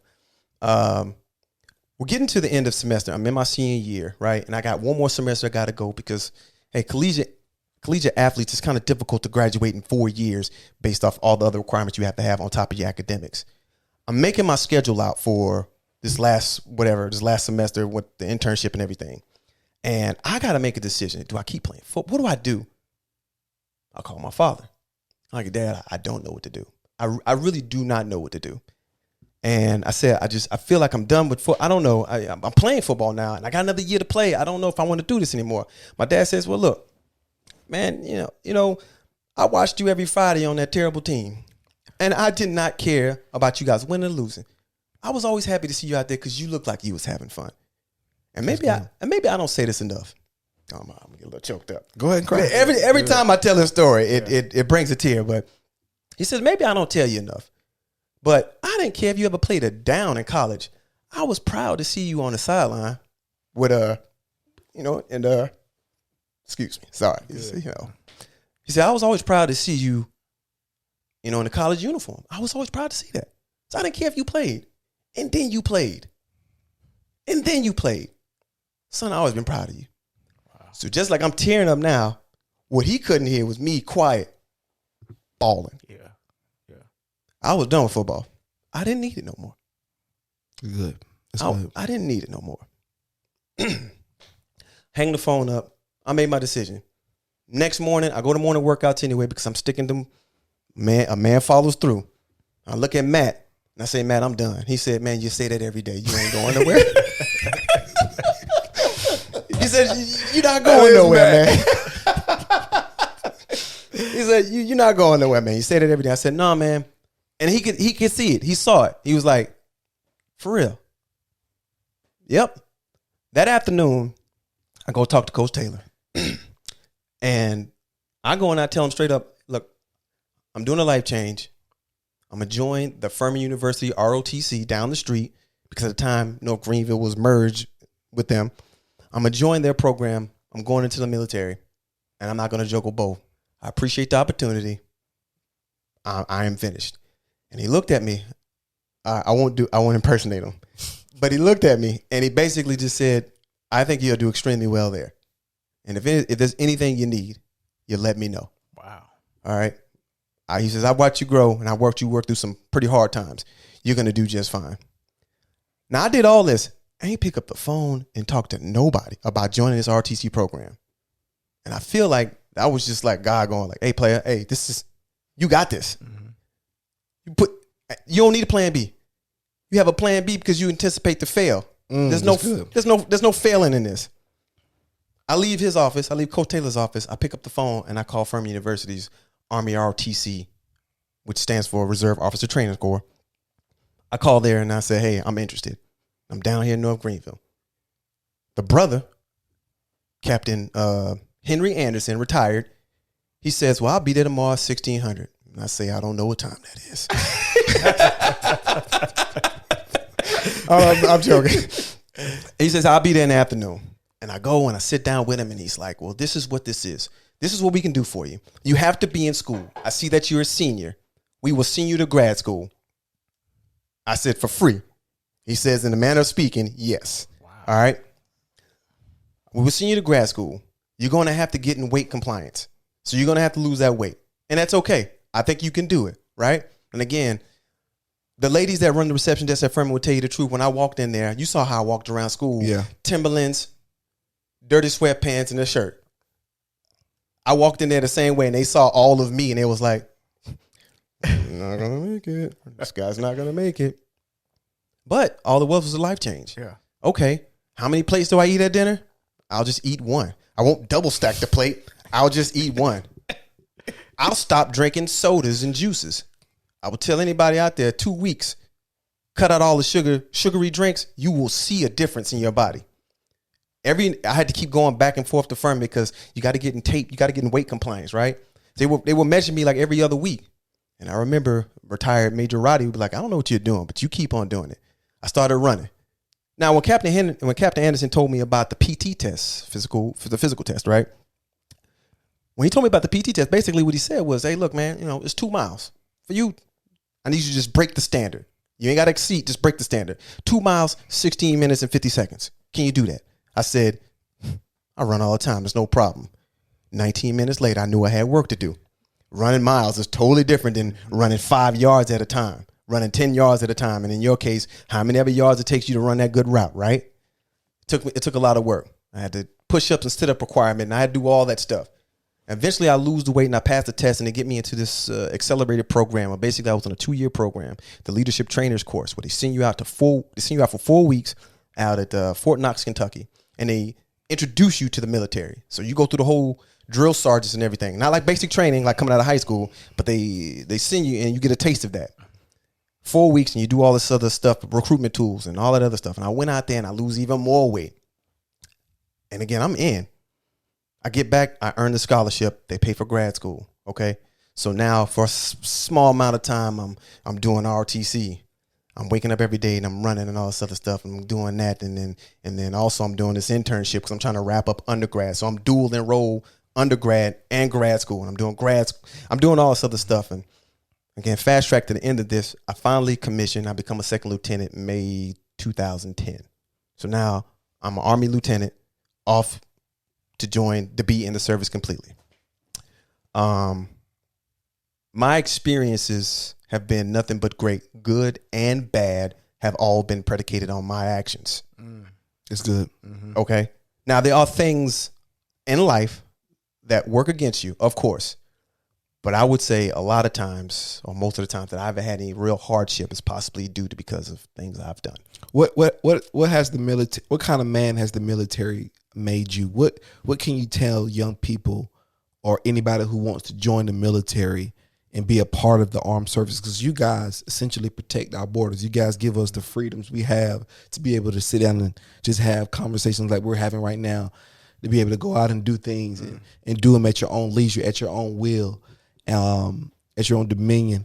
How do you excuse me, I know we're breaking the code here. I'm gonna take the jacket off. Okay, you gonna take a jacket off. Kind of warm up in here. You fine? It's hot in here. Oh my goodness. You think it's hot in here? Yeah, it's a little hot, but it's fine. But tell me this: what would you tell? Because I want to go into something else before we wrap up. I want to talk about your comedy too. Tell me what kind of advice would you give somebody who's thinking about going into the military? I would say join, but make sure you join it for all the right reasons. Okay. There's a ton of things to do. You want to learn a skill? Well, the military, the Army has plenty of skills to teach you. Okay. You need money for college. And this isn't a recruitment tool. This is just me telling you that, hey, look, join for all the right reasons. Okay. If you think something sounds wrong, there's nothing wrong with getting a second or third opinion. Okay. Anybody that looks like me, I would tell you representation most definitely matters. All right. And I take this opportunity to praise my mentor, Bernard House, who has walked me through a lot of things. Okay. So representation matters. And it took a while to have somebody that looked like me that I worked for directly in a manner of speaking that led, right? It took a while to get that. So representation most definitely matters. So you join, please. I would say join for all the right reasons. Join for, because you want to see the world, all those opportunities, okay? But you got to make sure the right reason for you, because it's an all volunteer service. And once you sign a dotted line and they ship you off, well, there is no I quit, okay? And I feel like a man or woman makes that decision, makes that transition, stick through it, and you'll be just fine. Gotcha. So let me transition to this right now. So you also, in addition to you being in the military, you also have an interest in comedy. Yes. You've always had that interest. Where did that come from? And tell me what you want to do with your comedy career. Well, you're right. I've always had that. I grew up in the era of, Def Jam, Comic View. I saw, the Martins from Martin Show. I remember the first airing of the first episode. Jamie Foxx, all these names. Jamie Foxx and Martin. Martin. I got Jamie Foxx show. Well, no, I think The show? I think show. I got the You on an island. I think listen, I think I like Jamie Foxx better. That's my favorite show. But I know Martin is bigger because Martin was on Fox. Let's keep it a buck. Yeah. And Jamie Foxx was on the WB. That was not in the same class back in that day, It's a bro. very underrated show. I will agree, but I think Martin was legendary though. Don't get me wrong. Martin broke down barriers and did a lot of things in that show that you probably couldn't do today. But That's facts. Most definitely within his time frame was perfect. Yeah. All right. Greatest sitcom of all time. Black Seinfeld. No questions asked. Yeah. It was better than Seinfeld. It was better than Seinfeld. Seinfeld was good. Joe, don't do that. Tough. Don't go Ben Carson. God, that's tough. Don't do I'm a that. Seinfeld's fair as well. So Seinfeld's not better than Martin though. if Martin, I think it was bigger than Martin because of the would have time. been doped up, I think it would have been better towards the end because once he got on the drugs, the comedy level dropped a little bit. But let's. I think I don't know what. He be spaced out on the episode. I'm a huge Martin fan. The show is excellent, and I feel like just like most people, you turn on an episode of Martin today and you're laughing like it's No question. like No it's questions the asked. first time you saw it. Right? Man, what? Timeless. So I grew up watching this stuff and always had a bit of a slick mouth, right? Yeah. Some people Asshole. say some people say That's what it called. a lot of people say sarcasm is rooted in some type of intelligence, right? And I always had that. And then plus, look, man, I was the fat kid. Okay, so let me self-deprecate before you do. I'll bring attention to it. Yeah. And it's funny. I'm picking on myself over here, and then I got you start picking on me. Come on, man. Look, your mama's on food stamps. You say stuff like that, and it's like, oh, you cut deep, and then boom, right? Yeah. You start to develop that, and I always had that. And I've gotten into fights over it, right? And you get a lot of love, hate over that. I think you can attest to it because you've seen it before. And so I always wanted to try my hand in comedy. And I was told, peers like you, like, hey, this person's funny, but you're stage funny. I think you can do it, and it was around about the time I was 28 years old, okay, 28. It took me 28 years, the way I look at it, it took me 28 years to actually step on the stage, right? And I just went through something rocky in the military, and I said to myself, once I get on the other side of this thing, I'm going to start taking advantage of some of these opportunities, once I get going. It was May 20th. It's Tacoma Comedy Club out in Washington State, and they do 3 minutes amateur night, right? And some people say 3 minutes is not a long time. Well, 3 minutes is a lifespan if you're not funny. That's facts. You crack them, and you giving them jokes, and Crickets. hey, I said he didn't have it. Oh, all right. Well, we just in the first 30 seconds. Here we go. Yeah, I bombed. Yeah, I mean, I bombed. First one. I had one joke that went over well that I won't tell because it's my icebreaker now. Yeah, don't tell it now because I'll tell you bombed. You know what I'm saying? that's the thing, right? You know, you go up there and you crack those jokes, and that 3 minutes turn into 20, turn into an hour, right? But just like anything, I wasn't so good at it. But I got to be honest with you, and I've told this to you before.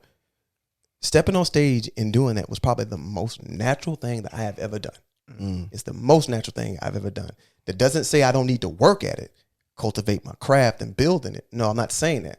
It was the most natural thing I've ever done. So clearly, a week or two later, I sign up again. And I just kept going back. So, you know, I already got one joke. All right, let me see if I can get two now.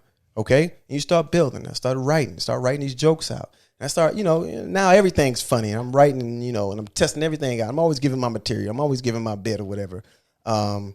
Where do I want to go with it? Well, I will most definitely say I've been active since being in the military, clearly doing stand-up. And I've put on some shows. I've hosted myself. And I've got to share some of these things with some of my close peers.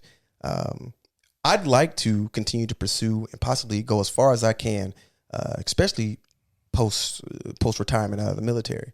I got into the military at 24. I do this right, I'll be able to retire at 44. Right? And That's good. That's great. Yeah.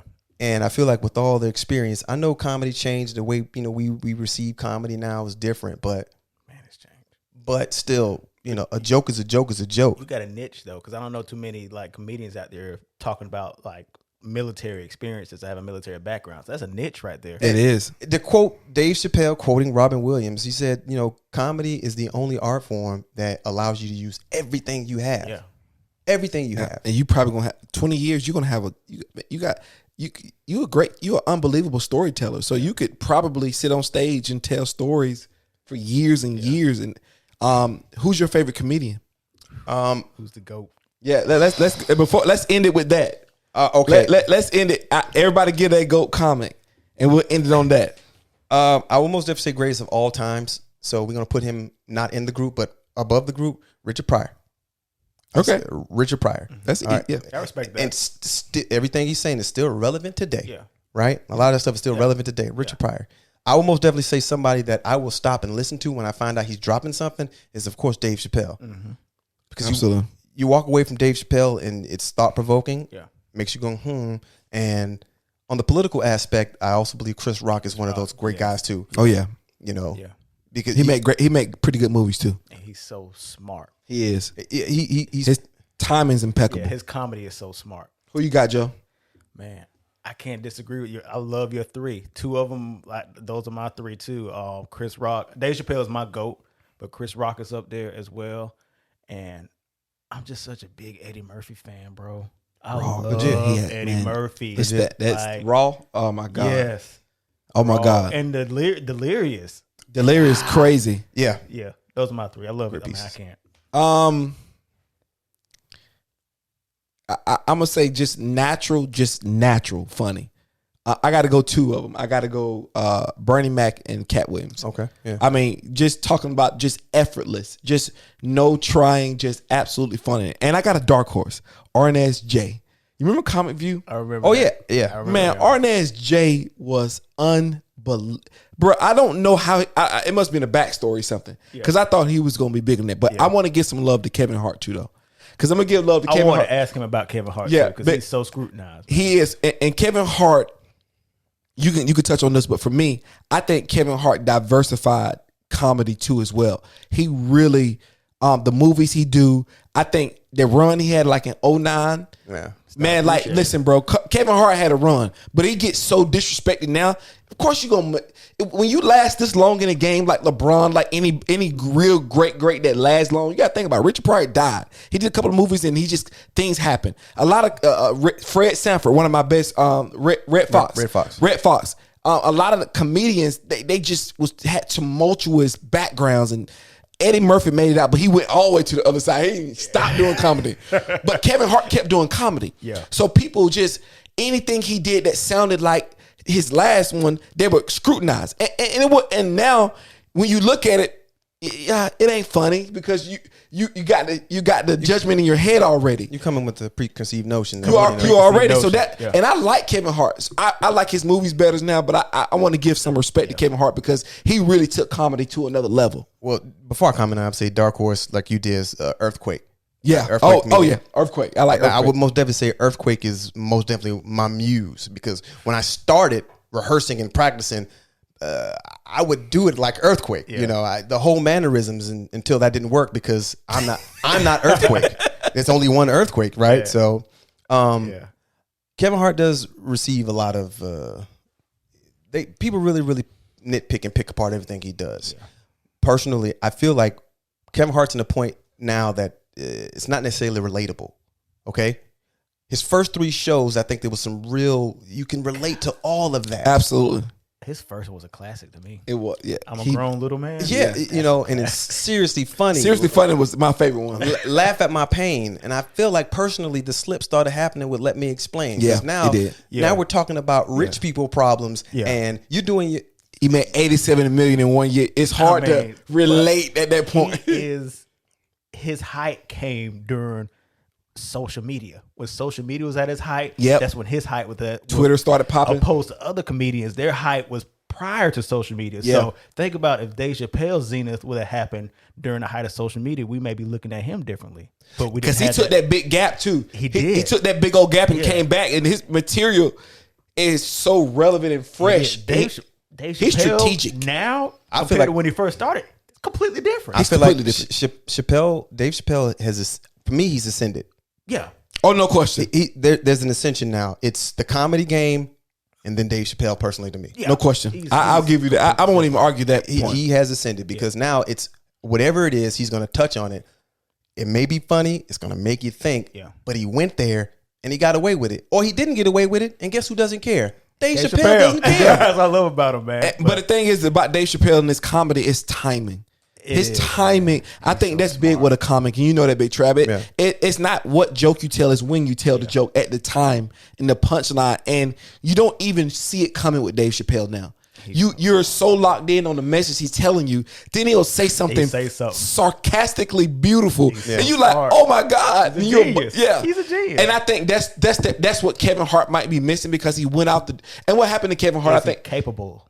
I don't know if he's capable. I think he has the depth, but the experience that Dave Chappelle had being screwed like that sent him into a place, and I think he was able to gather so many experiences. Had that little bit of genius. Dave don't. Chappelle has always been brilliant. Brilliant is exactly. I think his experiences gathered more. I agree with that. Yeah, I think his experience made it gold. I don't think Kevin Hart has that level of genius of a Dave Chappelle and a Chris Rock. Also, my dark horse is Jim Gaffigan, by the way. Shout out to the white comedians. I love him. Yeah, and he does it without cursing. I appreciate that. Yeah, but I don't think there's a level of genius behind Chris Rock and Dave Chappelle. I don't think Kevin Hart can get there. I think in the social media age, it's going to be incredibly difficult to get there, because we know so much about Great the point. just we feel like we know Kevin Hart. Great point. And Richard Pryor still seems like a myth. Red Fox seems like a myth. When they went on the Kings of Comedy tour, those guys seemed like myth. And when they coming on to social media now, they didn't grow up. So they came on as already established OGs. Kevin Hart grew up through social media, so he takes the scrutiny of social media as on one of his own. But Dale give even. I don't think Dale Hughley is the funniest, but I think his activism and his points and his sarcasm, it all mixes together. But I don't laugh at him. I just think he's genius. I think he's a genius, though. Yeah, I have an appreciation. Before we go, who's your new favorite comic coming up? Before we go, new favorite comic coming up. Me. That's good. That's good. Man. For me, I got Country Wayne. I love Country Wayne. Man. He's funny. I love Country Wayne. I think Country Wayne is so trash. Like, he is not stage funny. Like, he's social media funny. Like, I don't see him. Like, and it's this. Let me ask you this question, Big Trap. Is the stage? Oh, you answer the question. Is the stage necessary now for comedy? for me, I'm an old school comedy lover. So probably like Travis, like I appreciate stage comedy. Like that is, I feel like that's the start of it. Like you can't like that's not going anywhere. Yeah, that's not going anywhere. Because I'm saying, does it define you? Is what I'm saying. Is that is your career predicated on it now as a comedian? Well, I mean, the guys who are doing social media stuff all end up transitioning to the stage. Exactly. Of course.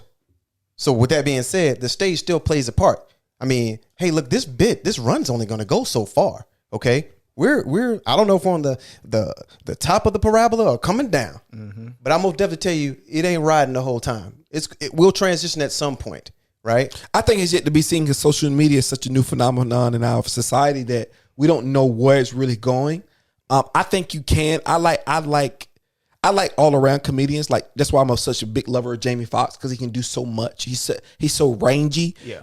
He's most definitely talented. So I that's why I like him. And that's why I like Country Wayne too as well. I like HaHa Davis as well. He's funny. I think he can do a lot as well. Who else you got? As far as these Newcomer. I don't know much about these. I like Desi I like Banks. Just Hilarious too. I like Desi Banks. I like Desi Banks, but he's trash. he does. I would tell you after a while the shtick it gets a little old. Like at some point you will have to transition, and I feel like if you want to highlight somebody, HaHa Davis started out with one jail, the thing he would do in jail. He's doing everything and now. he keeps transitioning. I mean, it's just innovation in keeping the new and fresh coming, utilizing the social media platform. But again, I don't think the stage will ever go anywhere because that's where you make your money at. Yeah. That's where you're gonna make your real money at some point. I don't know like about too much about the young comics, up and coming comics, and the social media comics. I do think DC Young Fly is funny. I think he has the I think he movie funny. Yeah, and I think he does better on stage than the other comedians. Yeah, he's transitioned well. Yeah, I think he's He's a transitioned superstar. well. I like DC Young Fly. He's established. I don't know, and I love comedy, man. I feel like comedy, hip hop, and sports. Like we're always looking for that next guy. I don't know after Kevin Hart. I don't know who that. I think it's HaHa Davis. I think HaHa Davis is the next guy. I think him and Country Wayne the next guys because I think they can move. I think they can move to cinema. They can move to TV. They can be those stars. I don't know. I know the backbone, and like I say, I'll defer to you. But my personal opinion is I think that comedy's now expanding its voice now. It is different. You can do it in so many different arenas. The stage, I think, is always the origin. I think it'll always be the ceremonial place you go to really exclaim your talent. But I think there's so many different ways around it to actually make a living that I think they can thrive. Well, you can't be a stand-up comedian without the stage. So that's where we'll be. I didn't say stand-up comedian. That's I don't think I did anyway. I think the next megastar comedy that comes with the realm of that comes from stand-up, right, is not going to be soul-centered social media. Yeah, you think somebody be like Rail? Well, I feel like Rail is at the height of where he is. What now. about Keenan, the guy on? He's been around so long. No, he does great impressions though. Keenan is not a stand-up comedian. Okay, I'm just asking, bro. No, I think that person hasn't been. He may exist, but we know he's not on our conscious yet. I think that person is probably out there, but to Travis' point, it's the stage is the foundation. Yeah, it's going to come from being funny. When the world opens back up, exactly. The next person that we're looking for, he's the one. The Tuesday through Thursday, exactly, with 6 people in front of him, cracking them empty jokes, scratching and working it all out. That's the next guy that's going to be, and what you're going to say is, man, he came out of nowhere, right? Because at some point we always revert back to the old, right? So the next guy might not utilize social media and might be knocking him dead before we find out about it. And when he does, you're buying a ticket because you don't know much about him. Hey, I'm saying it's Travis. He's right in front of us. Anonymity is still a big thing. It might be you, Big Trap. I was saying it's you, bro. Hey, listen, man, I appreciate you joining us today, my guy. I had a good time. I appreciate you coming through today, man, and really giving the people a lot, man. Yeah. Hey, listen, we getting better and better. Man, I'm telling you. We getting better and better, man. I appreciate this, man. Listen, building black value, period, in the community, and showing that heroism exists in our community at a rapid rate, not at a small rate. And like you said about the media always showing different things, and we're showing you here that black value is at an all-time high. Just take a look at Travis and all he's doing in our community and helping protect our country. So what I want to do is, before we go, man, I want to thank you very much for what you do, the services that you do, because I could not do the things I do, the things I actually take for granted on a day-by-day basis. You're actually sacrificing your very life, your very existence for us to actually be here, to have the freedoms that we have. So I do appreciate you from the bottom of my heart, not just as a friend, but as somebody, as I was serving on our military armed forces. Thank you very much. I appreciate the acknowledgement. Thank you. Man. Same to you, man. Everything that Steve said, I can't say it any better, man. So salute to you. Appreciate it. Hope you enjoyed this experience. Hope we treated you well. Hey, come back. Hold on. Before we go, I got one thing I want to do. Military Okay. tradition, okay? Okay. I'm gonna present you guys with coins, okay? Okay. The story of the coins are, hey, anytime I come up on you brothers and I run to you brothers, I give you this coin. If I run up on you tomorrow and I ask you to put that coin back in my hand and you don't have it, you got to get me your drink. That's a military tradition. That's a military thing we do, okay? Okay. So I'm going to get these coins out of my pocket. And I'm gonna Absolutely. present these to you, okay? Hey, Okay. I'm down with that, bro. I will. What is the what do they translate to anything like month? Like No, they're is it symbolic? yeah, they're commemorative. We can go ahead and keep them on. Need 'em. Try to flip that to some Bitcoin. Okay, I'm gonna give you a coin, brother. I'll take it, bro. I'm gonna give you a coin, okay? And run. Take it. Nah, I want the coin, bro. Are you gonna present us the coins or I not? was, but you just I know just- showed me who you really was, man. You know. All right. Man, this is the Steve Joe podcast, man. Listen, Definitely, man. this is the Steve Joe podcast. Realest podcast out. Appreciate that, my guy. Hey, let me give it. Appreciate that, Hey, man, that, thank bro. you guys, and please sir. subscribe. Subscribe. Hey, like this video. Absolutely. On YouTube, get those algorithms up. The more likes we get, the more you will see our faces. And I know you want to see our faces. Close us out, big dog. Hey, the Steve Joe podcast, where sports meets life. Yes, sir. That's a wrap. Okay. Man.